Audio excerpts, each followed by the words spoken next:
Assalamualaikum warahmatullahi wabarakatuh. Saya Selanisa Fitri dari kelas 11.1 ingin membacakan prosa dengan judul Sepotong Senja untuk Pacarku oleh Seno Gumira Haji Dharma.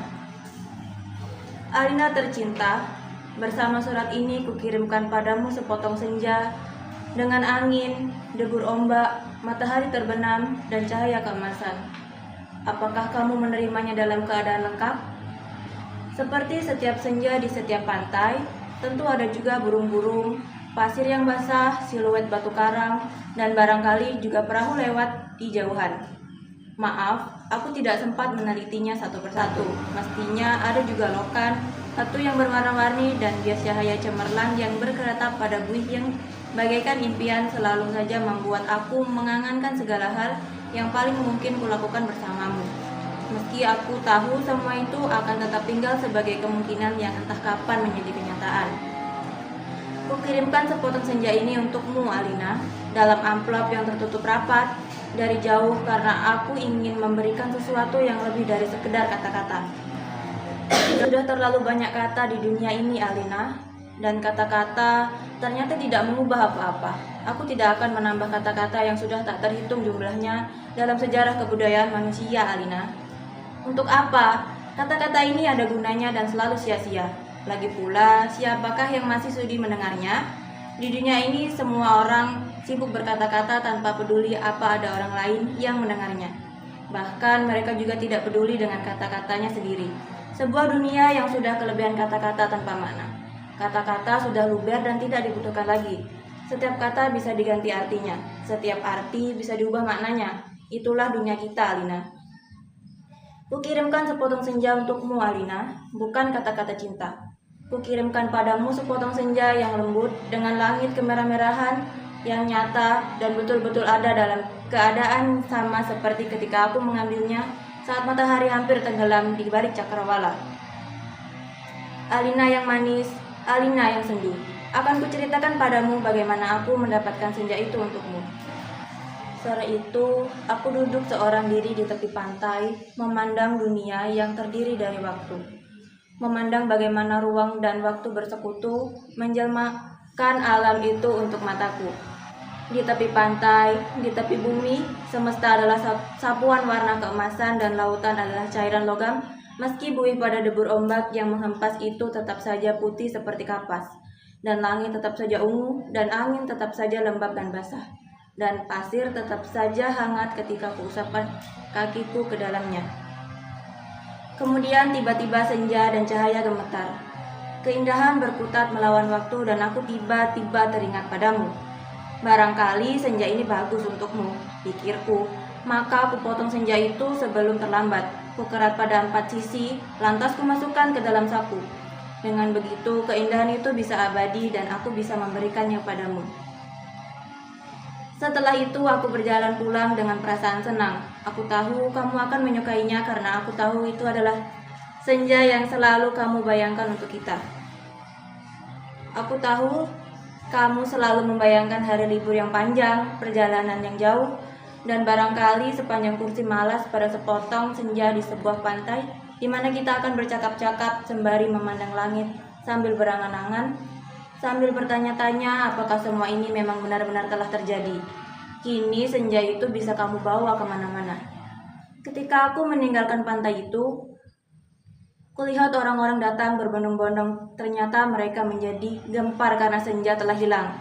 Kulihat cakrawala itu berlubang sebesar kartu pos. Alina sayang, semua itu telah terjadi dan kejadiannya akan tetap seperti itu. Aku telah sampai ke mobil ketika di antara kerumunan itu kulihat seorang menunjuk-nunjuk ke arahku. Dia yang mengambil senja itu. Saya lihat dia mengambil senja itu. Kulihat orang-orang itu melangkah ke arahku.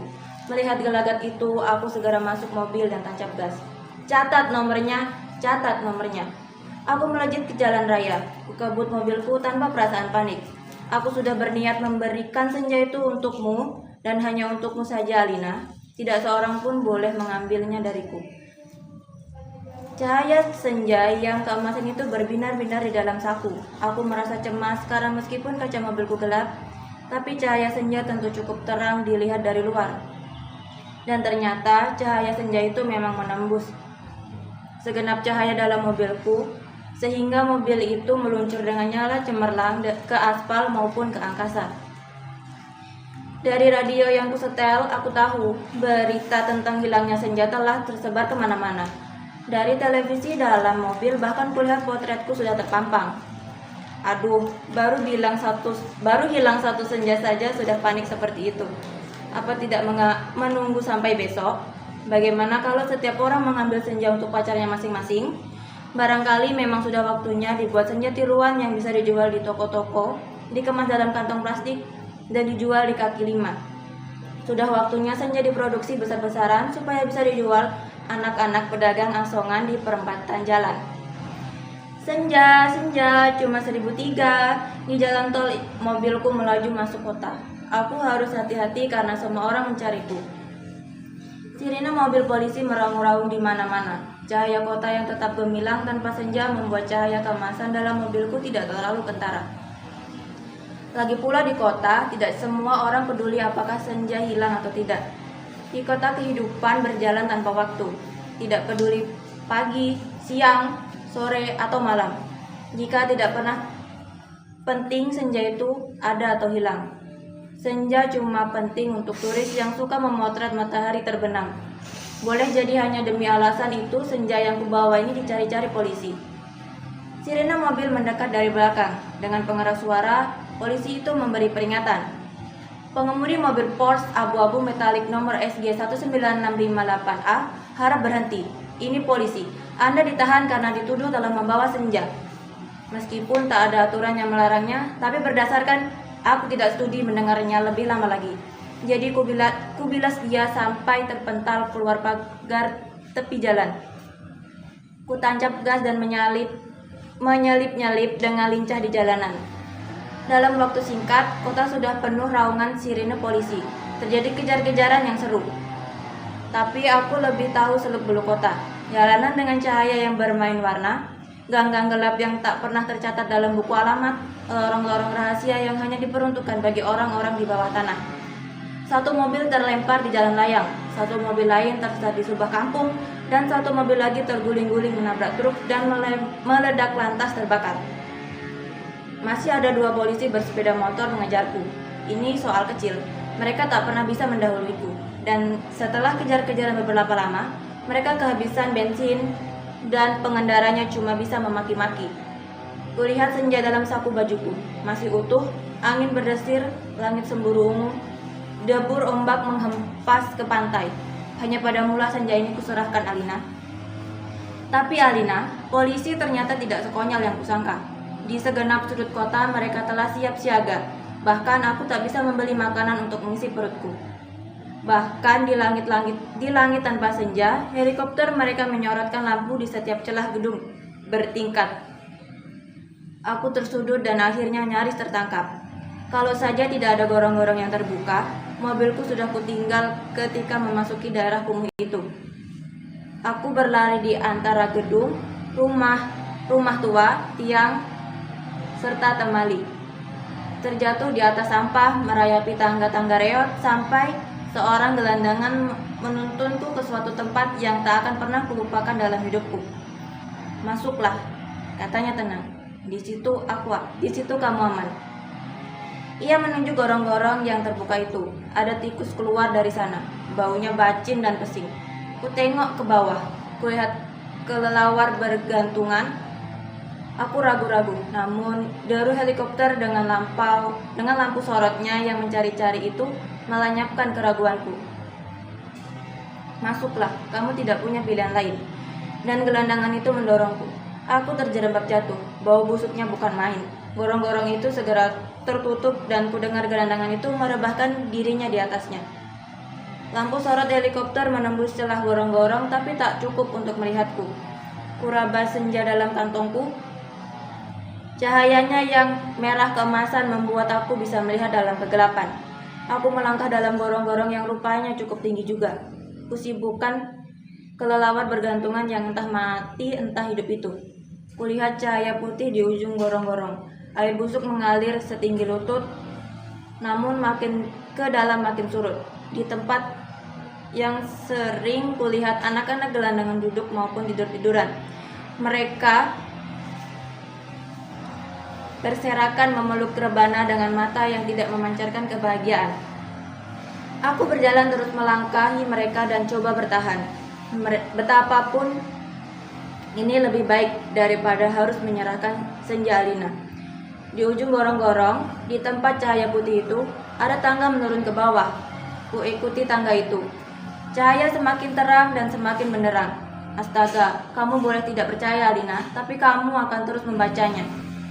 Tangga itu menuju ke mulut sebuah gua, dan tahukah kamu ketika aku keluar dari gua itu, aku ada di mana?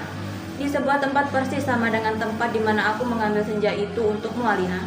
Sebuah pantai dengan senja yang bagus, ombak, angin, dan kepak burung. Tak lupa cahaya kemasan dan bias ungu pada mega-mega yang bergerak bagaikan aliran mimpi. Cuma saja tidak ada lubang sebesar kartu pos. Jadi, meskipun persis sama, tapi bukan tempat yang sama. Aku berjalan ke tepi pantai, tenggelam dalam guyuran alam yang perawan, nyiur tentu saja, matahari, dan dahsyat lautan yang bening dengan lidah ombak yang berdesis-desis. Tak ada cottage, tak ada barbecue, tak ada marina. Semua itu memang tidak perlu.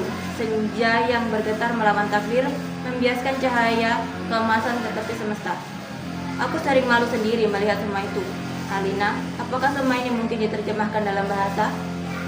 Sambil duduk di tepi pantai, aku berpikir-pikir, untuk apa semua ini kalau tidak ada yang menyaksikannya? Setelah berjalan ke sana kemari, aku tahu dunia dalam gorong-gorong ini kosong melompong. Tak ada manusia, tak ada tikus, apalagi dinosaurus. Hanya burung yang terkepak, tapi ia sepertinya bukan burung yang bertelur dan membuat sarang. Ia hanya burung yang dihadirkan sebagai ilustrasi senja. Ia hanya burung berkepak dan berkepak terus di sana. Aku tak habis pikir, Alina, alam seperti ini dibuat untuk apa? Untuk apa senja yang bisa membuat seseorang ingin jatuh cinta untuk jika tak ada seekor dinosaurus pun menikmatinya? Sementara di atas sana orang-orang ribut kehilangan senja. Jadi, begitulah Alina, ku ambil juga senja itu. Ku kerat dengan pisau Swiss yang selalu kubawa pada 4 sisinya, sehingga pada cakrawala itu terbentuk lubang sebesar kartu pos. Dengan 2 senja di saku kiri dan kanan, aku melangkah pulang. Bumi berhenti beredar di belakangku, menjadi kegelapan yang basah dan bacin. Aku mendaki tangga kembali menuju gorong-gorong bumiku yang terkasih. Sampai di atas, setelah melewati kelelawar bergantungan, anak-anak gelandangan berkaparan, dan air setinggi lutut, kulihat polisi-polisi, helikopter sudah pergi. Gelandangan yang menolongku sudah tiduran di bawah tiang listrik sambil meniup saksofon. Aku berjalan mencari mobilku, masih terparkir dengan baik di supermarket. Nampaknya bahkan baru saja dicuci. Sambil mengunyah pizza, segera kebut mobilku menuju pantai. Dengan 2 senja di saku kiri dan kanan, lengkap dengan matahari, laut, pantai, dan cahaya keemasan masing-masing, mobilku bagai memancarkan cahaya lihai. Sepanjang jalan layang, sepanjang jalan tol, ku tancap gas dengan kecepatan penuh. Alina, kekasihku, pacarku, wanitaku, kamu pasti sudah tahu apa yang terjadi kemudian. Ku pasang senja yang dari gorong-gorong pada lubang sebesar kartu pos itu, dan ternyata pas. Lantas kukirimkan senja yang asli ini untukmu, lewat pos. Aku ingin mendapatkan apa yang kulihat pertama kali, senja dalam arti yang sebenarnya, bukan semacam senja yang ada di gorong-gorong itu. Kini gorong-gorong itu betul-betul menjadi gelap, Alina. Pada masa yang akan datang, orang-orang tua akan bercerita pada cucunya tentang kenapa gorong-gorong menjadi gelap. Mereka akan berkisah bahwa sebenarnya ada alam lain di bawah gorong-gorong dengan matahari dan rembulannya sendiri. Namun semua itu tidak lagi karena seorang telah mengambil senja untuk menggantikan senja lain di atas bumi. Orang-orang tua juga akan bercerita bahwa senja yang asli telah dipotong dan diberikan oleh seseorang kepada pacarnya. Alina yang manis, paling manis dan akan selalu manis. Terimalah sepotong senja itu hanya untukmu, dari seseorang yang ingin membahagiakanmu. Awas, hati-hati dengan lautan yang matahari itu. Salah. Cahayanya membakar langit, dan kalau tumpah airnya bisa membanjiri permukaan bumi. Dengan ini kukirimkan pula kerinduanku padamu, dengan cium, peluk, dan bisikan terhangat dari sebuah tempat yang paling sunyi di dunia.